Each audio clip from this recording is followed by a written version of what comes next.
बिस्मिल्लाहिर्रहमानिर्रहीम। अस्सलाम वालेकुम। टॉपिक है हमारा डिजाइनिंग का क्लिनिकल ट्रायल। क्लिनिकल ट्रायल को कैसे डिजाइन करते हैं, क्लिनिकल ट्रायल होता क्या है। क्लिनिकल ट्रायल जो है वो सिस्टमेटिक इन्वेस्टिगेशन है to evaluate the effect of drug, medical device और इंटरवेंशन इन ह्यूमंस। यहाँ पे जो हम लोग क्लिनिकल ट्रायल्स करते हैं ये ज़्यादातर किसी ड्रग मेडिकल डिवाइस पे करते हैं, और वो भी किस पे, ह्यूमंस पे।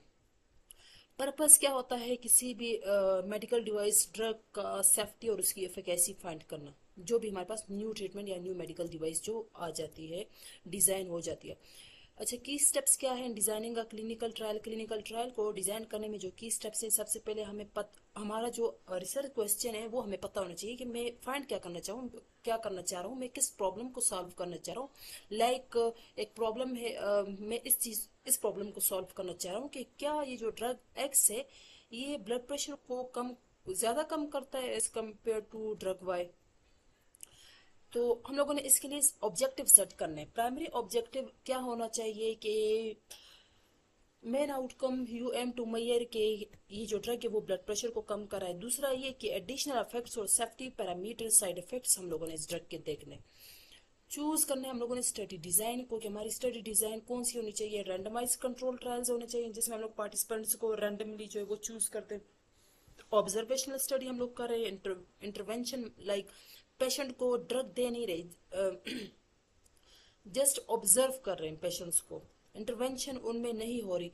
स्मोकर वस नॉन स्मोकर इन लंग डिजीज, उनमें हम लोग जो स्मोकर है और नॉन स्मोकर है इनमें लंग डिजीज अगर हम लोग स्टडी कर रहे हैं। क्रॉस ओवर स्टडी डिजाइन में ऐसे होता है कुछ पार्टिसिपेंट्स में जो ट्रीटमेंट है उसको स्विच किया जाता है। पहले एक पार्टिसिपेंट को एक ड्रग, फिर उसी पार्टिसिपेंट को दूसरी ड्रग, फिर कंपेयर किया जाता है दोनों ड्रग्स को एक ही पार्टिसिपेंट में। अच्छा, फिर हम लोगों ने एक्सक्लूजन और इंक्लूजन क्राइटेरिया को डिफाइन करने के हमारा जो एक्सपेरिमेंट या फिर क्लिनिकल ट्रायल में कौन से पेशेंट्स हम लेंगे और कौन से जो है वो नहीं लेंगे। लाइक प्रेग्नेंट वुमेन और किडनी डिजीज वाले पेशेंट्स नहीं लेंगे। रेंडमाइजेशन करेंगे, ब्लाइंडिंग करेंगे। रेंडमाइजेशन रैंडमली जो है वो पेशेंट्स को जो है वो ट्रीटमेंट दी जाएगी और रैंडमली पार्टिसिपेंट्स को सिलेक्ट किया जाएगा। ब्लाइंडिंग में ये होता है, सिंगल ब्लाइंड में ये होता है कि पार्टिसिपेंट्स को पता नहीं होता, और जबकि जो इन्वेस्टिगेटर होता है उसको पता होता है कि मैं पेशेंट को क्या दे रहा हूँ। डबल ब्लाइंड में दोनों को, रिसर्चर को और पार्टिसिपेंट दोनों को पता नहीं होता कि पेशेंट को क्या मिल रहा है। सैंपल साइज, फिर पेशेंट से हम लोग, अच्छा, सैंपल साइज कैलकुलेशन डिटरमाइन करेंगे। How many participants are needed to get reliable result. हमारा सैंपल साइज कितना होना चाहिए, इतना कम भी नहीं होना चाहिए, इतना ज्यादा भी नहीं होना चाहिए कि हमारी रिसोर्स वेस्ट हो जाए, इतना कम भी नहीं होना चाहिए कि हमारा जो डाटा है वो रिलायबल ना हो, रिजल्ट रिलायबल ना हो। इंटरवेंशन और कंट्रोल, दो ग्रुप्स हम लोग बनाएंगे, एक को इंटरवेंशन देंगे दूसरे को नहीं देंगे, उसको कंट्रोल ग्रुप बोलेंगे।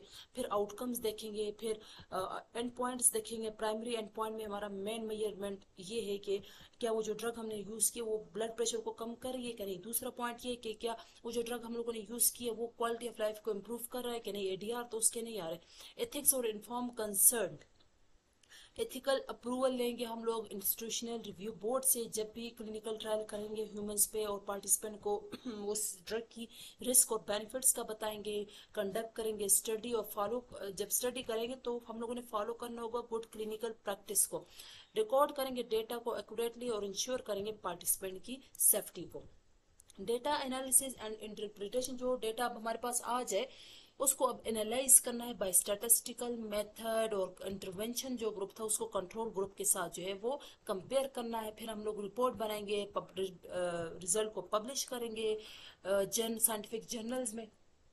एग्जाम्पल हम लोग एक लेते हैं कि हमारा ये टाइटल है, तो उसके लिए स्टडी डिजाइन कैसे करेंगे, पार्टिसिपेंट्स कितने होंगे, ग्रुप्स हमारे पास दो होंगे, एक को ड्रग देंगे दूसरे को नहीं देंगे, ड्यूरेशन कितने टाइम का होगा, एंड पॉइंट्स हमारे पास क्या आएंगे कि ब्लड प्रेशर रिड्यूस हुआ कि नहीं हुआ, कोई साइड इफेक्ट्स तो नहीं आए। सेकेंडरी पॉइंट में ये आता है। अच्छा, फार्मासिस्ट का क्या रोल है ट्रायल डिजाइन में, कि वो प्रोटोकॉल डेवलप करे ट्रायल डिजाइन के लिए, पेशेंट को गाइड करे, उसको एजुकेट करे और एडवर्स ड्रग्स इवेंट्स को मॉनिटर करे। ये सारे फार्मासिस्ट